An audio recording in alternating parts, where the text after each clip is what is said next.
நான் பண்ண மிஸ்டேக் யாருமே பண்ணிடாதீங்க. ஏன்னா அது வர்த்தே கிடையாது. நீங்கள் பில் பண்ணும்போது பக்கத்தில் ஏகப்பட்ட ஸ்டூடியோ இருந்துச்சு. எந்த ஒரு கான்ஃபிடென்ஸில் நீங்கள் வந்து த்ரிஷா மூவிக்கு ஐடென்டிட்டின்னு சொல்லிட்டு இன்ஃபேக்ட் தேவரா வரும்போதே தேவரா இங்கே தான் நாங்கள் பண்ணுறோமானே எனக்கு தெரியாது. அதே மாதிரி அமரனோட ஹிந்தி வெர்ஷன் வந்தது. சரண்யா சர்ப்ரைஸ் அமரன் வந்திருக்கு அப்படின்னு சொல்லுவாங்க.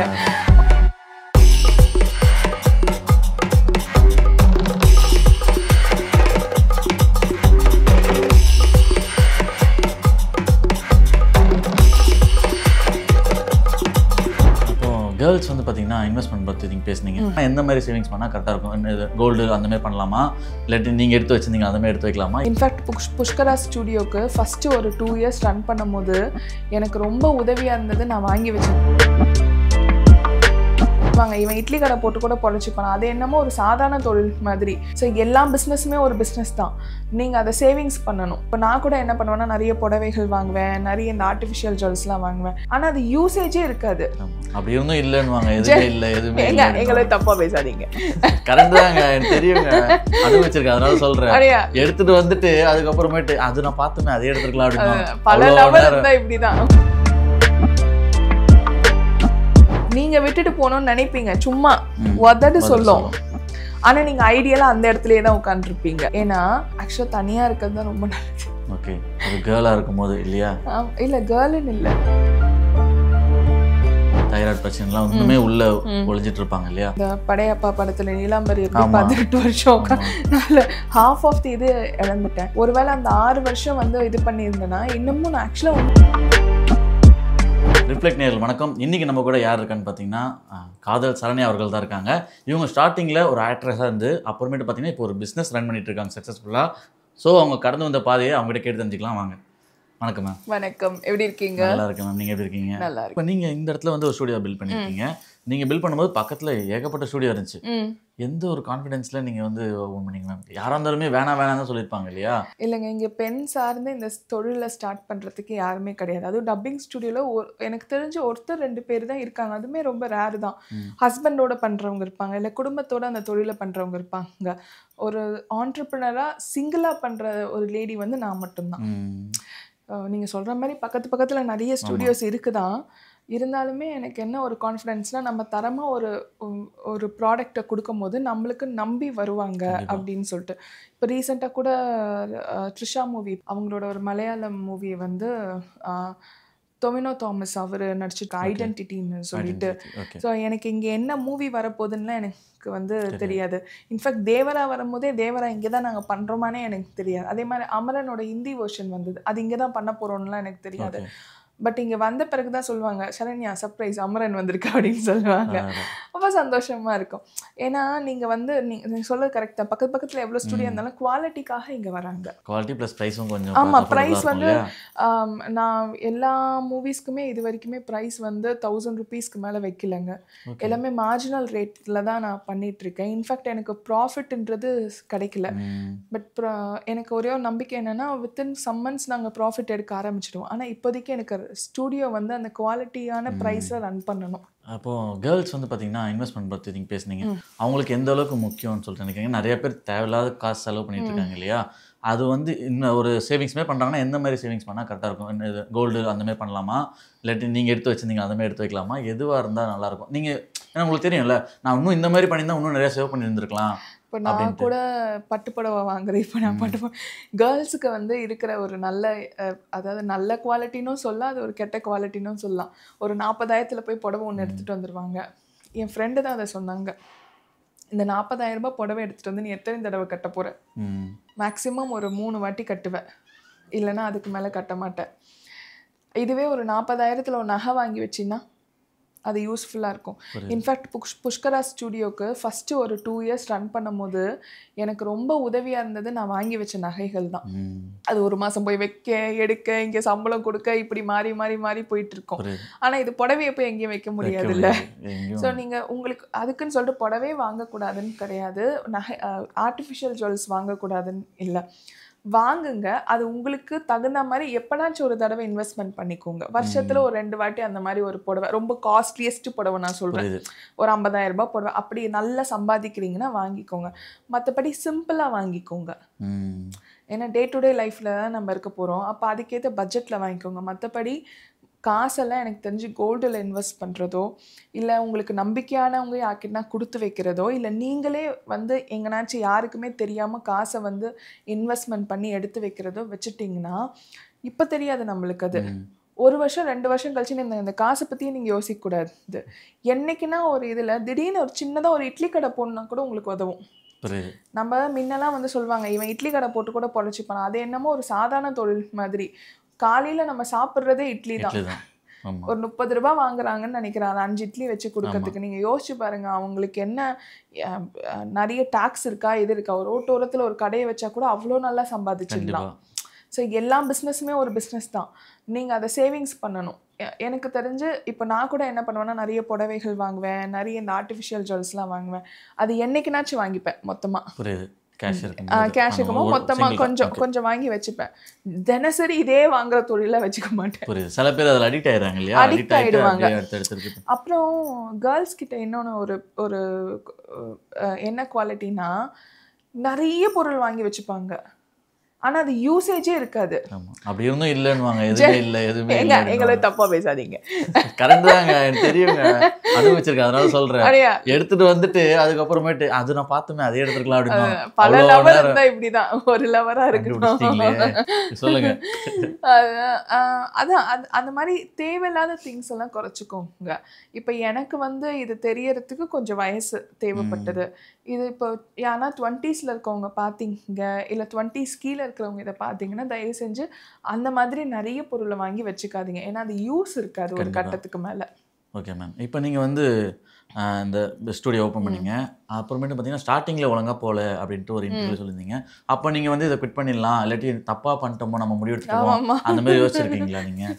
நான் 2-3 வாட்டி யோசிச்சிருக்கேன். ஓகே. எல்லாருமே யோசிப்போங்க.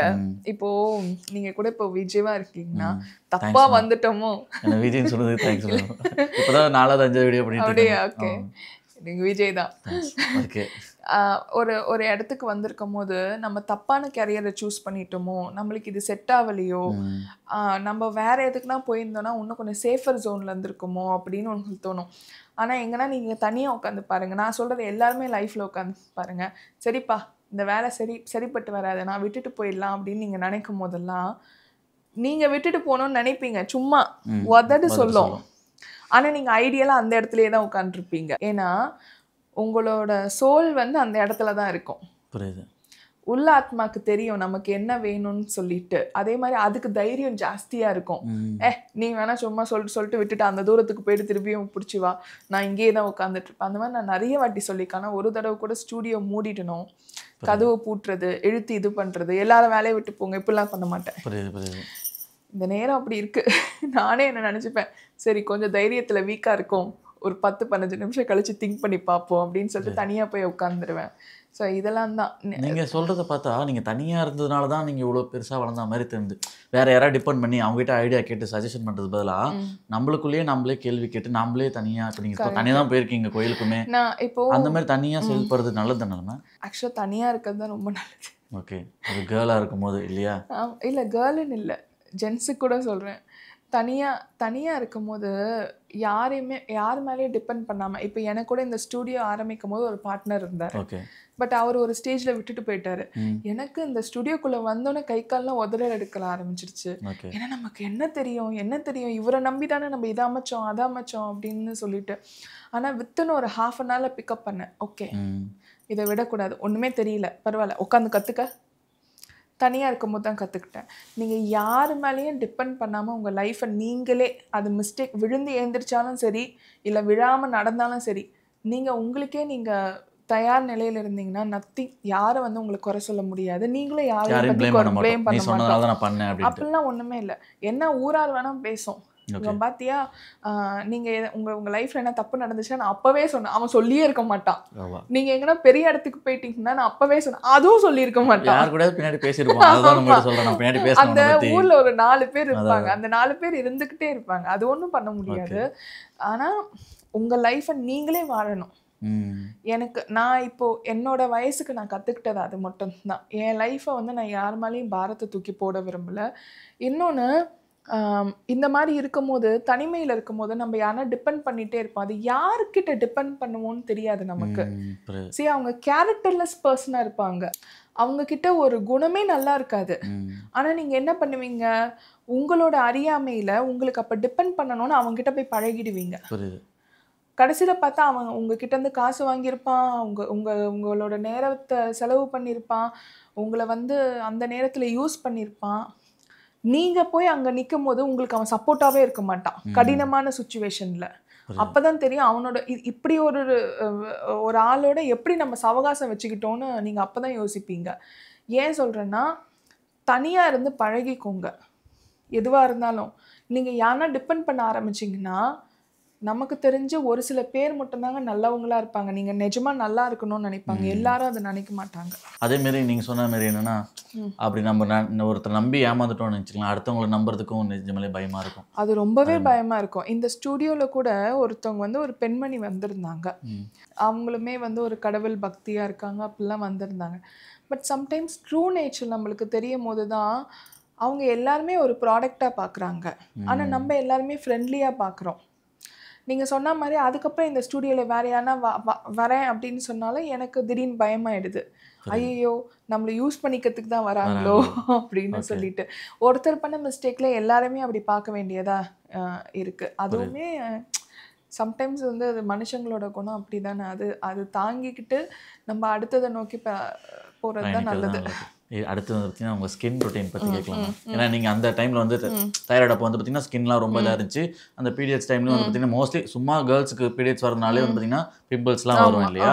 இப்போ நீங்கள் இவ்வளோ க்ளோவாக அழகாக பலவாள் இருக்கீங்க இல்லையா? அதுக்கு என்ன ரகசியம் மேம்? என்ன ஸ்கின் ரொட்டீன் பண்ணுறீங்க? இல்லாட்டி அந்த தைராய்டுலேருந்து வெளியே வரும்போது என்னென்னலாம் நீங்கள் மகா சோம்பேறி பேரு ஸ்கின் ரொட்டீனில் அப்படியா? சூப்பர். என்ன மாதிரி? சின்ன வயசில் வந்து கண்டதை வந்து முகத்தில், அது ஒரு குட்டி வயசில் ஒவ்வொரு பலப்பலான ஸ்கூலுக்கு போகும்போதெல்லாம் இப்படி இருக்கணும் அப்படி இருக்கணும்னு நினச்சது உண்டு. ஒரு ஏஜுக்கு மேலே அதுவும் எனக்கு இந்த ஸ்கின் ப்ராப்ளம்லாம் வந்த பிறகு நான் கண்ணாடி முன்னாடியே நிற்க ரொம்ப பயந்தேன். நம்மளுக்கு இங்கே பேட்ச் இருக்குது இங்கே பேட்ச் இருக்குது அப்படின்னு சொல்லிட்டு. நிஜமாலே நான் திருத்தணிக்கு போயிட்டு வந்த பிறகு தான் என் ஸ்கின் வந்து நல்லா இருந்தது. ஓகே. இன்னொன்று, நீங்கள் எந்த அளவுக்கு இந்த பிரபஞ்சத்தை நம்புறீங்களோ அந்த அளவுக்கு உங்களுக்கு க்ளோ வரும். இது எத்தனை பேர் உண்மைன்னு எடுத்துப்பீங்கன்னு எனக்கு தெரியல. இயற்கை மேலே நீங்கள் வந்து முழுசாக ஒரு நம்பிக்கை வைக்கும் போது ஒரு தன்னம்பிக்கை வரும். அந்த தன்னம்பிக்கை உங்கள் ஃபேஸில் வந்து பிரகாசமாக இருக்கும். அகத்தின் அழகு முகத்தில் தெரியும். அந்த பிரகாசமே ஒரு க்ளோ கொண்டுட்டு வந்துடும். Okay okay. இப்போ வந்து நீங்கள் மேக்கப் போட்டிருக்கீங்களான்னு கேட்டால் நான் லிப்ஸ்டிக் போட்டிருக்கேன், கண்மையெல்லாம் போட்டிருக்கேன். ஆனால் ஃபவுண்டேஷன் போட்டிருக்கீங்களான்னா ஃபவுண்டேஷன்லாம் போடலை. ஒரு சாதாரணமாக ஒரு ஆக்சுவலாக அது பாண்ட்ஸ் தான் நினைக்கிறேன், பாண்ட்ஸ் பவுடர் போட்டிருக்கேன், இவ்வளோதான் போட்டிருக்கேன். ஆனால் நீங்கள் எந்த அளவுக்கு வந்து பிரபஞ்சத்து மேலே நம்பிக்கை வச்சு உங்கள் மேலே நீங்கள் நம்பிக்கை வைக்கிறீங்களோ அது ஒரு தனி அழகை கொடுக்கும். அந்த அழகு வந்து உங்களுக்கு ஏஜ் கூட கூட நீங்கள் அழகாக தான் தெரிவிங்களே தவிர்த்து ஏஜ் கூட கூட இல்லை இவங்களுக்கு அழகு கம்மியாகுதுன்னு சொல்ல மாட்டாங்க. இதை மற்றதெல்லாம் எக்ஸ்டர்னல் தான். அழகுக்கு லைக் நம்ம என்ன பண்ணுறோம், என் கண்ணு ஒன்றும் ஷார்ப்பாக தெரியணும் இப்படிலாம் பண்ணிக்கிறேன். நீங்கள் ஒன்றுமே போடாமல் உட்காந்துருந்தா கூட, முகத்தில் வந்து எந்த க்ரீம்ஸ் எதுவுமே போடாமல் உட்காந்துருந்தா கூட இந்த இப்போ எப்படி நமக்கு நிலவு பார்க்கும் போதோ சூரியனை பார்க்கும் போதோ இயற்கை எங்கே பார்த்தாலும் அழகாக தானே தெரியுது. நீங்களுமே அழகாக தெரிய ஆரம்பிச்சிடுவீங்க. மற்றபடி நீங்கள் அந்த மைதா மாவு தயிர் அந்த மாதிரி எதுவுமே நீங்கள் ஒரு அதில் அந்த சைடே போக மாட்டேன். Okay okay. அதை எடுத்து மூஞ்சில தடவுறது இதெல்லாம் பண்ண மாட்டேன். ஆனால் சில டைம்ல இன்ஸ்டாவை திறக்கும் போது இது எல்லாமே வரும், நிறைய வரும். நினைப்பேன் ஆக்சுவலாக இப்போ என்கிட்டயுமே நிறைய க்ரீம்ஸ் இருக்கும். எதனா ஒரு க்ரீம்ஸ் க்ளோ ஆகணும்னு சொல்லி வாங்கி வச்சுருப்பேன். இது வாங்கி வைக்கிறதோட சரி அந்த சைடு ஒரு ஓரமாக இருக்கும், அதுக்கப்புறம் பண்ண மாட்டேன். பட் ஸ்கின்னுக்குன்னு போயிட்டு கேர் பண்ணிக்கிறது உண்டு டாக்டர் கிட்ட போயிட்டு. இப்போ லேசர் ட்ரீட்மெண்ட்ஸ் வரும், அந்த ட்ரீட்மெண்ட்ஸ் எடுத்துப்பேன். இல்லை ஸ்கின்னுக்குன்னு போயிட்டு சில நேரத்தில் பீலிங்ஸ்லாம் இருக்கும். ஸோ அதெல்லாம் வந்து பண்ணலாம் இருக்கு. நான் பயமா இருக்கு, என்ன தோலை பிக்க போறேன், ஏதோ லேசர் மாதிரிலாம் வந்து சுடுது இல்லையா? இல்லை நீங்கள் ஒரு தரமான ஒரு டாக்டர் கிட்ட போனீங்கன்னா அஃபோர்டபுளான ப்ரைஸ்ல நல்லா பண்ணுவாங்க. பட் இதெல்லாம் உங்க ஸ்கின்னுக்கு எதனா ஆயிடுமானா அதெல்லாம் ஆகாது. ஒரு கரெக்டான ஒரு டாக்டர் கிட்ட வந்து நீங்க ப்ரிஸ்கிரிப்ஷன்லாம் வாங்கிக்கிட்டு அவங்களோட கண் பார்வையில் நீங்க எது பண்ணாலுமே கரெக்டாக இருக்கும். நீங்களா சிலது வாங்கிட்டு வந்து இப்போ யூடியூப்லாம் பார்த்தா நான் பீலிங் போடுறேன்னு சொல்லிட்டு போட்டு அவங்களே இது பண்ணிட்டு இருப்பாங்க. அதெல்லாம் பண்ணலாம் கூடாது. ஓகே எக்ஸ்டர்னலாக இப்போ நான் ஸ்கின்னை கேர் பண்ணிக்கிறேன்னா டாக்டர் கிட்ட போய் கேர் பண்ணிட்டு வந்துடுவேன். Okay ma'am. நீங்கள் வந்து அந்த தைராய்டு பிரச்சனை இருந்தீங்களா, அப்போ வந்து இதெல்லாம் நான் பண்ணிட்டேன், இதெல்லாம் பண்ண வேணாம் அப்படின்னா எது பண்ண வேணாம்? ஃபுட் சைட்லேருந்து எதுவாக இருந்தாலும் இருக்கட்டுமே, நீங்கள் ஏதாவது தவறு பண்ணியிருப்பீங்களா? அந்தமாரி யாராவது தைராய்டில் இருக்கவங்களுக்கு இதெல்லாம் பண்ணாதீங்க, உங்களுக்கு பிரச்சனை கொடுக்கும்னா என்ன கூட சொல்லுவீங்க? தைராய்டில் சில விதமான ஃபுட்ஸ் எல்லாம் அவாய்ட் பண்ண சொல்லுவாங்கங்க. அந்த ஃபுட்ஸ் வந்து அது ஒவ்வொருத்தவங்க பாடி டைப் பொறுத்து இருக்குது. அதை நீங்கள் போய் கேட்டிங்கன்னா தான் டாக்டர் சொல்லுவாங்க. இப்போ எனக்கு வந்து என்ன சொல்லிட்டாங்கன்னா, இப்போ இந்த ரைஸ்லேயே வந்து ஒரு சில ரைஸஸ்லாம் இருக்குது. இப்போ பாஸ்மதி ரைஸ் இதெல்லாம் இருக்குது, அதெல்லாம் தவிர்த்துருங்க. சிறுதானியம் கொஞ்சம் நிறைய யூஸ் பண்ணுங்கன்னு சொன்னாங்க. கீரை வகைகள் வந்து ஒரு சில கீரைகள் நிறைய யூஸ் பண்ணுங்க அப்படின்னு சொன்னாங்க. பழ வகைகளையுமே சிலதெல்லாம் தவிர்த்துடுங்க, சிலது மட்டும் யூஸ் பண்ணுங்க. நாட்டு பழங்கள்னு இருக்கும், அதாவது இந்த சீசனல், இப்போ மாம்பழம் ஆகட்டும், கொய்யாக்காய் ஆகட்டும், அப்புறம் தர்பூசணி, இதெல்லாம் நம்ம நாட்டு வகைகள் பழம்ல இங்கே இது பண்ணுறது. இப்போது சிலதெல்லாம் இம்போர்ட்டட் பழம்லாம் இருக்கும், அதெல்லாம் யூஸ் பண்ணாதீங்க அப்படின்னு சொன்னாங்க. ஸோ அதனால் ஒவ்வொருத்தவங்களோட பாடி நேச்சருக்கு ஏற்ற மாதிரி ஃபுட் வெரைட்டிஸ் இருக்கும், அதெல்லாம் இது பண்ணணும். இன்னொன்று ரெகுலர் செக்கப்பில் நீங்கள் இருக்கணும், ரெகுலர் செக்கப்பில் இருக்கணும். இப்போ நான் போனேன், டாக்டர்கிட்ட போனேன், உடனே வந்துட்டேன் இப்படிலாம் சொல்லக்கூடாது. டாக்டர்கிட்ட போனாலும் 3 மாதத்துக்கு ஒரு தடவை இந்த பிளட் செக் இருந்துக்கிட்டே இருக்கணும். எம்டி ஸ்டொமக்கில் எடுப்பாங்க, தைராய்டு லெவல்ஸ் நீங்கள் பார்த்துட்டே இருக்கலாம். அதேமாதிரி மாதவிடாய் வரலன்னா கூட நீங்கள் டாக்டர்கிட்ட அதை சொல்லணும். சில பேர் அதெல்லாம் கூச்சப்பட்டு மறைப்பாங்க, எனக்கு வரலைன்னு.